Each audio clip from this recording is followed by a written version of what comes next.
North Korea's been on the verbal warpath lately, warning of a crisis beyond control.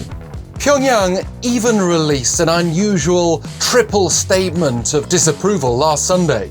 We heard a senior foreign ministry official claiming US President Joe Biden had made a big blunder after calling Pyongyang's nuclear program a serious threat in his first congressional address. The US was warned it will face a worse and worse crisis beyond control in the near future if it doesn't change its approach. And then, in a separate statement, the ministry condemned Washington for criticizing its human rights record. You may have seen that the US recently slammed Pyongyang as one of the most repressive and totalitarian states in the world.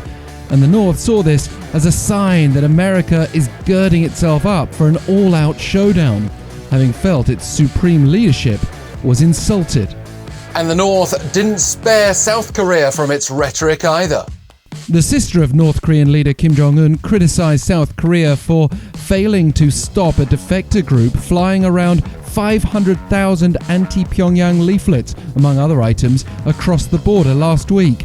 Though Seoul did ban such activities in March, and police have carried out a subsequent raid. Kim Yo-jong referred to defectors as human waste and threatened corresponding action against what she called a serious provocation.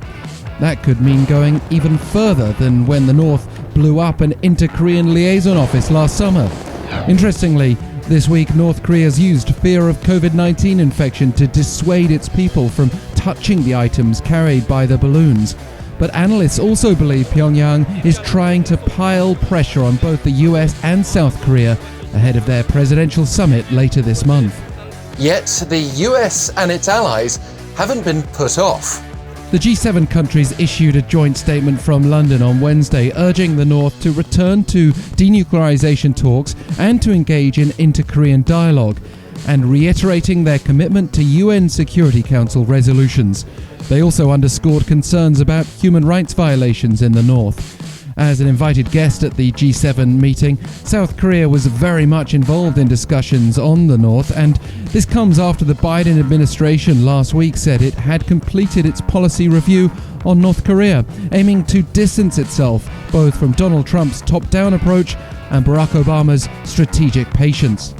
The trouble is, North Korea continues to ignore all of Biden's attempts at diplomacy, while continuing to build up its weapon capabilities, and while Chairman Kim and his wife kick back and apparently enjoy themselves, as evidenced by their attendance at a performance in Pyongyang this week.